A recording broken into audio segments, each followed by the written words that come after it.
We're delighted to welcome you to this session of the 15th Jaipur Literature Festival, protected by Dettol Banega Swasth, India. It's our pleasure to present now Encounter with Kiran, Fragments from a Relationship, Nayantara Sahgal, in conversation with Gita Sahgal. Celebrated writer Nayantara Sahgal's recent book, Encounter with Kiran, Fragments from a Relationship, is an intimate record of shared journeys through writings, politics and history, controversy and personal tragedy, and the consultation of friendships. Covering the correspondence between Sahgal and the renowned novelist, playwright, and screenwriter Kiran Nagarkar, united by their love of books and their beliefs, it provides deep insight into two powerful writers who drew strength from each other's battles.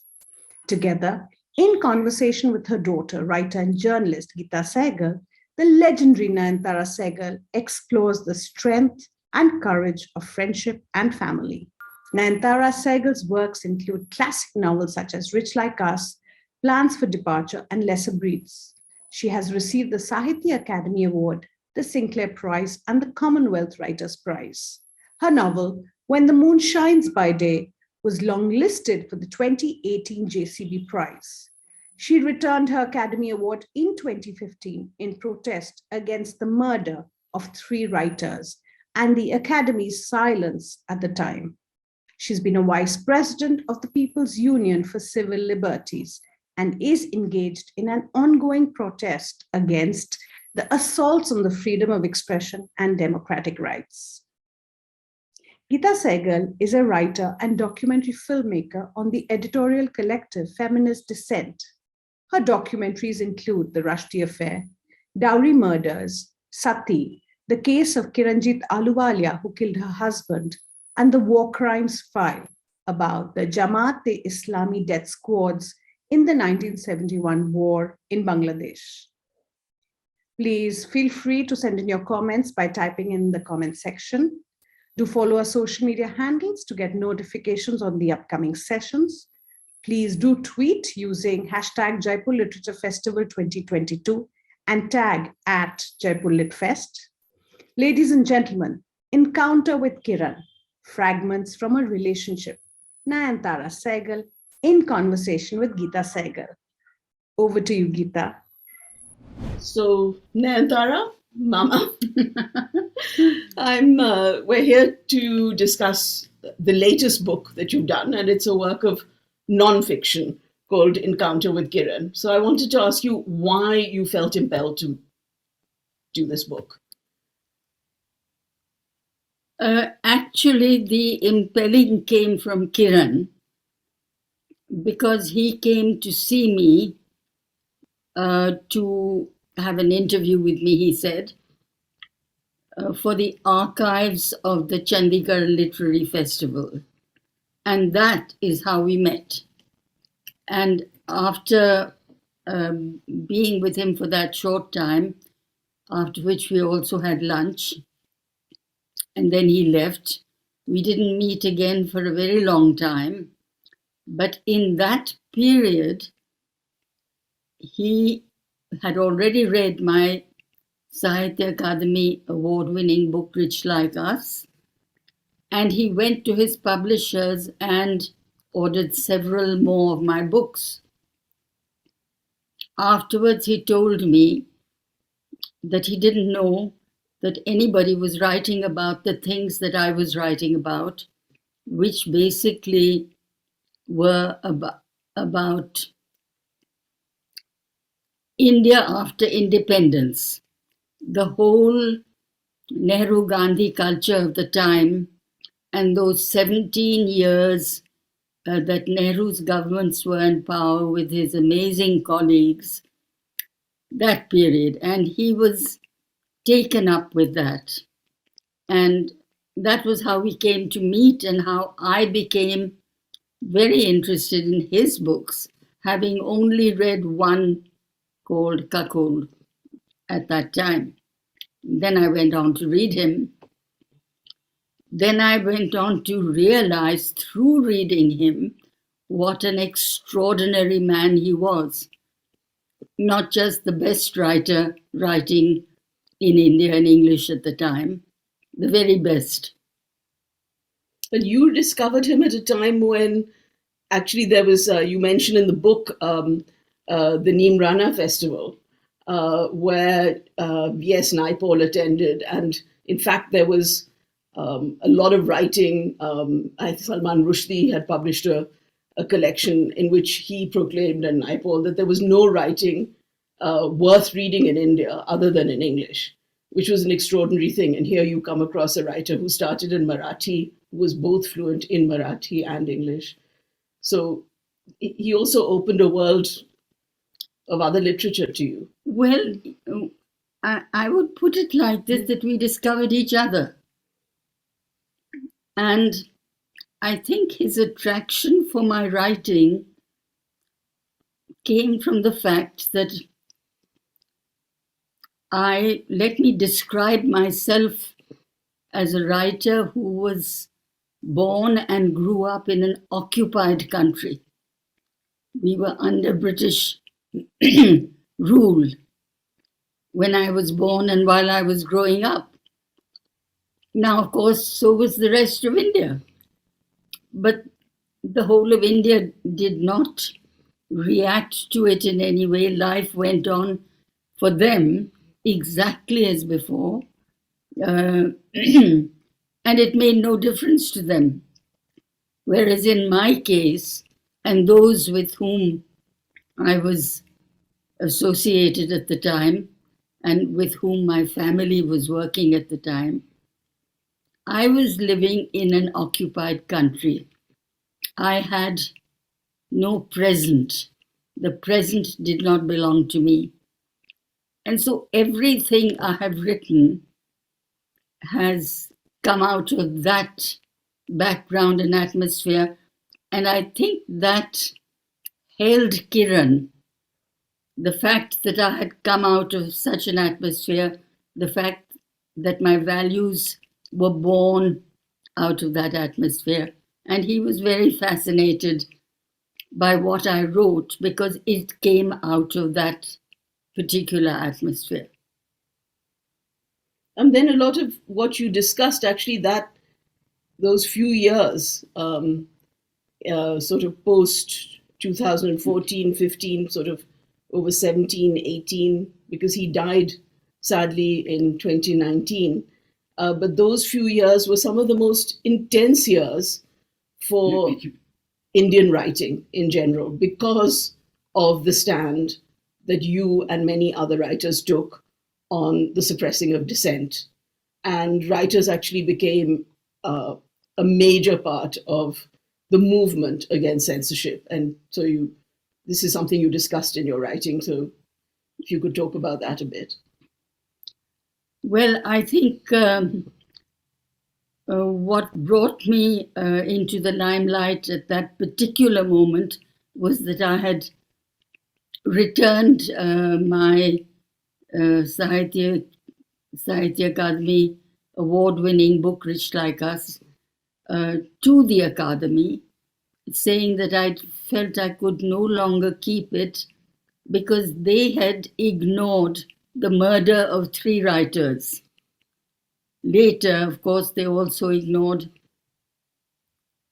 as horrible things as were happening then as the murder of a poor blacksmith on the fake charge that he was keeping beef in his fridge and that kind of thing. And yes, and a little boy, a boy of 15 or 16, who was stabbed to death by a Hindutva mob in a train compartment while he was returning to his village from Delhi, where he had gone to buy presents for Eid. So all these things horrified me, devastated me, to the extent that I was then considered as having started this movement of dissent, at least as far as writers were concerned. And certainly about 100 writers then wrote in, returning their awards. And Kiran, who was a writer, asked me then if he should return his award. But by that time, things were easing up, and we were hoping that the Sahitya Akademi would realize its criminal error. So at that time, he didn't return it, and that was on my own advice. I also gave the same advice to Anita Desai, who wrote to me asking if she should return her award. But Kiran was much taken up with this movement of not only dissent, but disgust and devastation at the destruction of the India we had known. I had called all my writing being about the making of India, the India that I have described during the Nehru-Gandhi years. And the last two novels I wrote, novellas, have been about the unmaking of India. That is, the destruction, the deliberate destruction of the India we have known, the values we have known, the heritage that we have considered precious. It was not just a matter of a few families having contributed to the freedom struggle. The whole of India contributed to it. And most of India reacted with great horror and resentment and anger to what the present government was doing to us. But these were captured, these sentiments were captured in the letters between you and Kiran, because you very seldom met, only generally at a few literary festivals.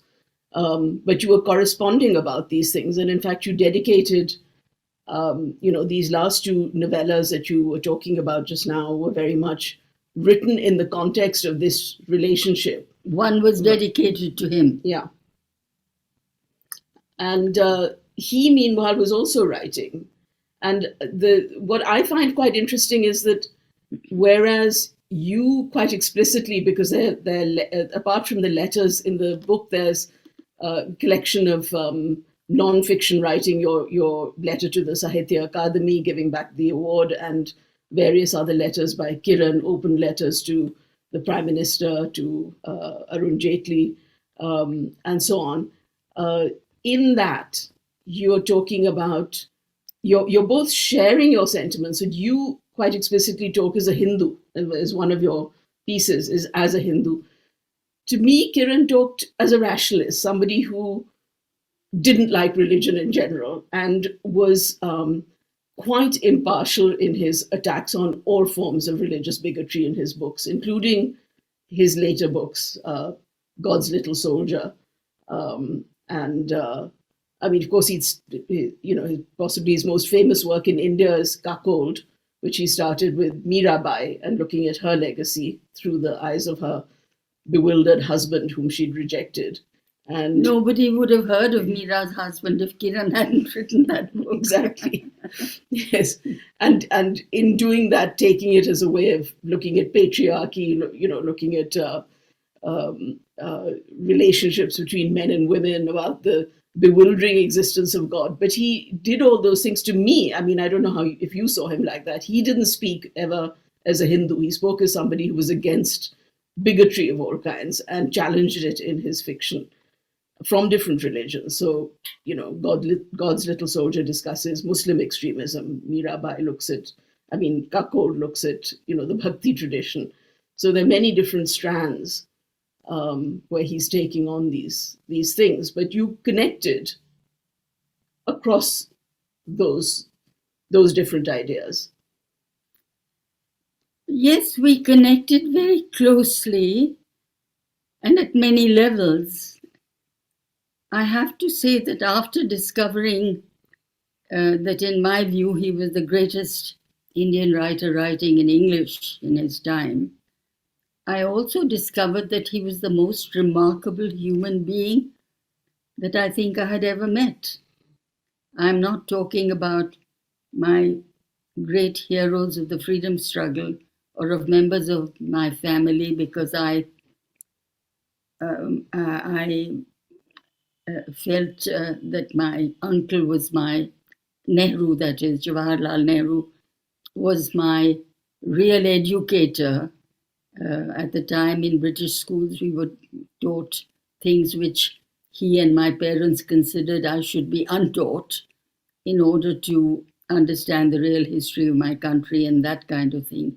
Apart from those people, amongst the people I met socially and in the ordinary course of life, he was the most remarkable. And the reason was that the man whom I had discovered as a writer and one who seemed so fully engaged with life in its every aspect was also a very ill man. He was a man who had suffered from numerous allergies since birth, with illnesses which were never diagnosed, though he went to Switzerland, to Zurich, to visit a doctor friend of his who was a dear friend and did not charge him, otherwise he would not have been able to afford it. But these allergies and illnesses were never discovered as to what was the cause of them.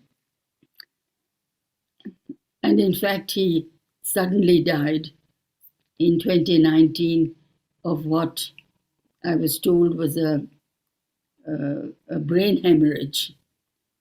So there was a lot wrong with him. He was ill constantly. He was in hospital every now and then. He consulted doctors, it seemed to me, very frequently. He got all the medical advice possible from wherever he could. At one time, I tried to help him with what is known as distant healing, not I myself, but because I knew a famous healer who had had great results with a lot of people. But the cause of his condition was never discovered. And in spite of that, he was the person most fully involved with life that I had ever met. He was amazing. He lived life to the hilt. He made light of his pain, particularly of the terrible childhood he had suffered. When he told me he had been hospitalized a number of times and lay there alone, isolated in a ward among other sick people, it must have been a terrible experience for any youngster. So I was very impressed by the human being he was, apart from the writer. And that is why we got together. That is why we lasted together as very close friends. And in fact, love. Yes. I mean, it was love. It was love. And you were, most of that time, Ma, you were living alone. I wasn't here. You were by yourself. So actually, in All a the way, time. through that, the letters, he was your companion through the letters and the conversations when you were writing these last two books. And indeed, you invited him to contribute to a non-fiction collection on Nehru and the impact of Nehru, even though he wasn't a Nehru expert as such, but you wanted, you know, his views on what growing up in Nehru's India had meant.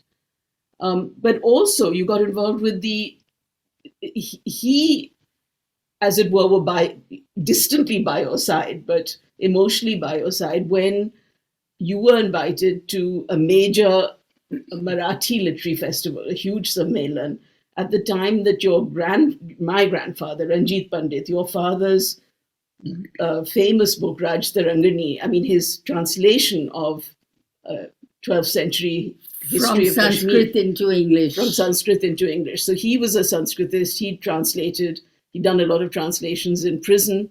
So this major work had been translated into Marathi. And this Sammelan was honoring him and honoring you by inviting you to give a keynote address there. And just tell us about it, because that became a huge event as well.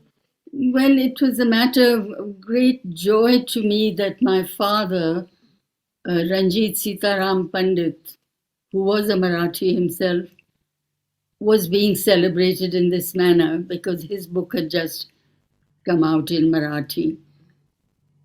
My father was an example of artists at that time who gave up what they loved best in order to take part full-time in the national movement. And he went 4 times to jail under the British, and he died of his 4th imprisonment. Nevertheless, in prison, he did much of his translation of the Raj Tarangini. And he came from a scholarly family of Sanskrit scholars, one of whose books my mother found in a library in Moscow when she was sent there as ambassador of India. So, Gitu, I've lost the first part of your question.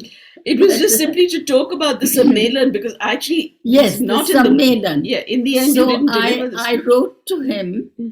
I every time I had to deliver a speech somewhere, I sent it to him for his reaction. I wasn't going to change anything I wrote, and nor did he ever change anything I suggested. We were very determined to be what we were and to write the way we wrote. But I always sent him what I wrote, as he sent me much that he wrote of his nonfiction. And no, he was so proud, because he, being a Marathi, and I had told him I was half Marathi myself, my mother being a Kashmiri and my father a Marathi. And so he was so proud of that Marathi connection between us also. And he represented you when you were given an award about a socialist leader at the time. Yes. That was given in Pune, I think. And you couldn't go. In fact, I was very upset at the time of the Me Too movement, which accused him of much wrongdoing. And so I reacted strongly and very publicly, as I always do. I want people to know who I am. I don't want to hide behind some screen and pretend I'm not who I am. So I've always been open and public with what I truly believed. And I truly believed that the Me Too movement had taken a very wrong direction, because they had ignored the majority of India's women, rural and urban, who face abuse every day of their lives from husbands who ill-treat them, abuse them, take advantage of them in whatever way they wish. And they cannot raise a voice. They do not have the ability to be heard, to be protected, to be guarded in any way. And Me Too did nothing about that. There was one particular case which made me furious. It was the case of a woman on the staff of a judge. The Chief Justice. Gogoi. Yeah. He was Chief Justice, you're right. He wasn't simply a and judge. The Chief Justice accused her of telling lies about him. She made an allegation of sexual harassment against him. She made not one allegation. She made specific allegations, said exactly what those allegations were, and that she was afraid. She was also alone. She had no person of influence or wealth protecting her, but she stood alone, claiming that this was happening. And what happened to her was that he then obviously complained to his wife that this is what was happening. And the wife made this woman lean down in front of her and matha teko, touch her forehead to the woman's feet, and apologize for telling lies about the judge, about the Chief Justice. Not only was she then turned out of her job, but her family also suffered. They were a poor family, they were not well off. They had no influence of any kind. And they must have been through hell, as she went through hell. Yeah, but that in the And end... Me Too did not say a word about this woman. Me Too is a specific movement. There's a much larger movement on sexual harassment. And in fact, India's laws on sexual harassment, workplace sexual harassment, were the first in the world, and based on a rural woman, Bhanwari Devi, who fought all the way to the Supreme Court. So actually, women have been raising a voice. So I don't agree with your views on it. Mom, I don't agree with the views that women have never raised a voice. They have. Me Too was a specific form of this movement. And where we do agree is that the call for cancellation on the basis of an allegation is something that can rebound very dangerously on people who consider themselves progressive and so on. Righteous causes can turn unrighteous.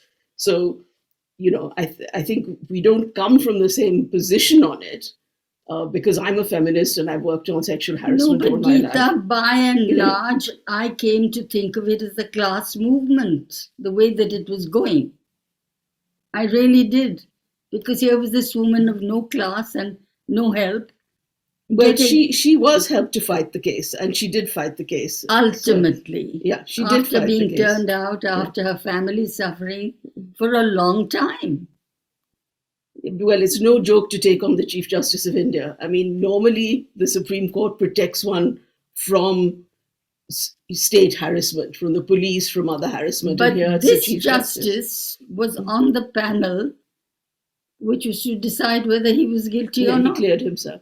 Indeed. So, at the time I want to circle back to the Maharashtra Sammelan, because I think you stood out very strongly you said you wouldn't attend literary festivals that had banned people. I did, as I said, I sent to Kiran my speech. He was very, very impressed with it. He said, nobody speaks as emotionally and strongly as you do about these matters.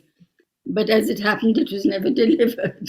It wasn't delivered, but it became more famous for not being delivered because it was translated into Marathi. It was circulated very widely. There were other.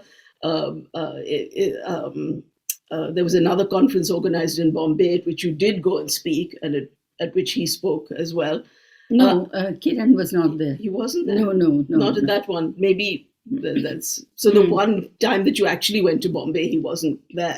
He was in Bombay, but he did not come to that.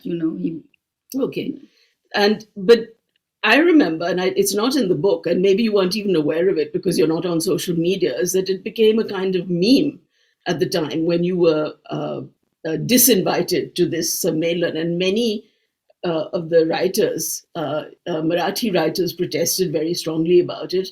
And some of them may have boycotted it, but many attended with masks of your face, and many women writers at that time. So it became a huge event. And even though you were completely separated from each other, you shared in, discussing it, in what was going on, because he was, of course, very engaged with literary culture, literary and theatre and general, culture in Marathi and around Mumbai.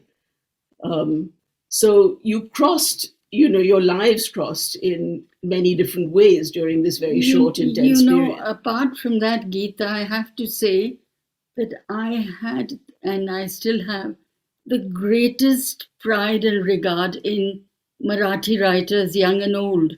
at a time when there was heavy dissent, one was not allowed to express oneself, they spoke up openly, publicly, loudly. They supported me. I have the greatest admiration for Marathi writers. Well, I thought we'd sort of talk a little bit about, you said that you thought Kiran was the greatest writer writing in English.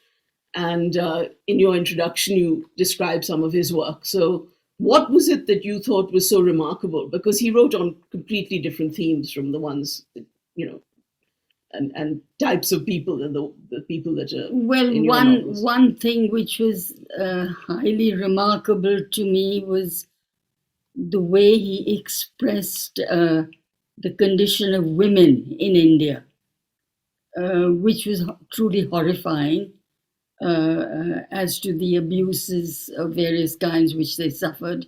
I've never read anything which described so vividly what women go through of this kind. That was certainly one thing. Another thing was that he chose subjects of a different kind. He immortalized a tenement, for example, in Bombay, in Mumbai. Ravan and Eddy. Through 3 trilogies, but Ravan and Eddy was the main 3 novels that were a trilogy. Yes. Yeah. But Ravan and Eddy, a Catholic boy and a Hindu boy who with their families lived in that tenement, I think it was Chawl 16 in Mazagon.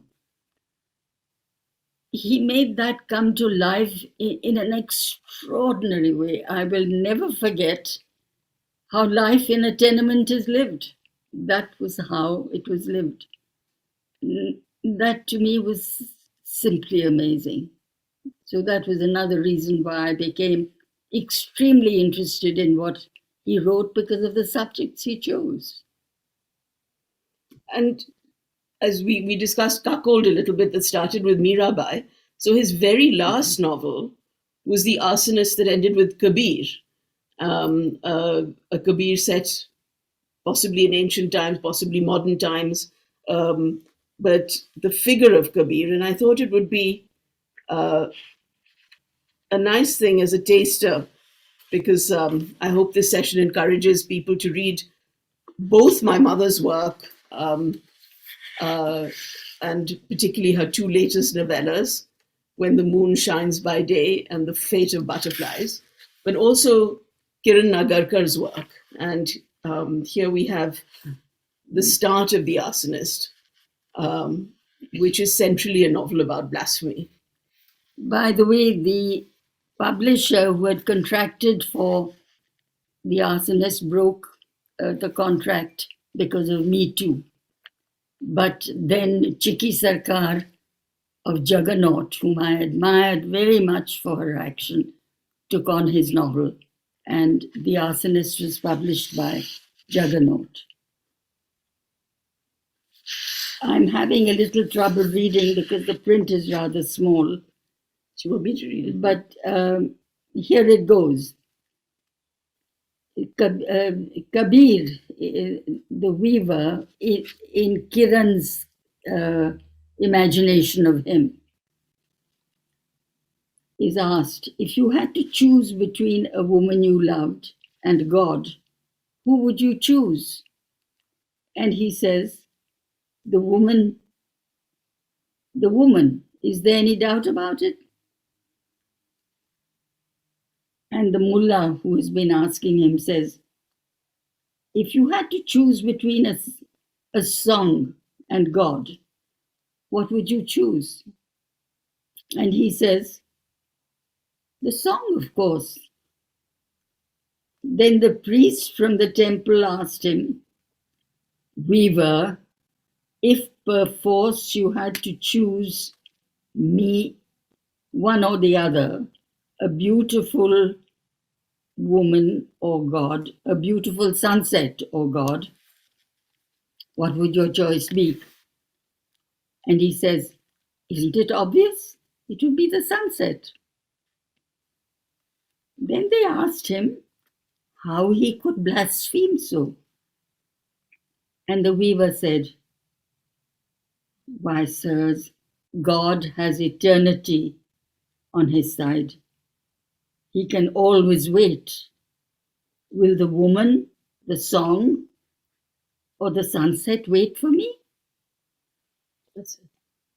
And they asked in desperation, if you had to choose between sin and God, weaver, what would you choose? And he laughed and said, sin, always sin. Sin is fun. Sin is forbidden. Sin is, what shall I say, is so sinful. And he ends, if they should forbid God as they forbid sin, then he would become far more attractive and we would all be drawn to him. And I think that's a wonderful note to end on. Thank you, Ma. Thank you, Gitu. Thank you, Nayantara Sahgal and Gita Sahgal, for such a warm and riveting conversation. Thank you all for watching and being a great audience. Do stay logged on with us and continue to watch the great series of sessions that we have specially curated for you.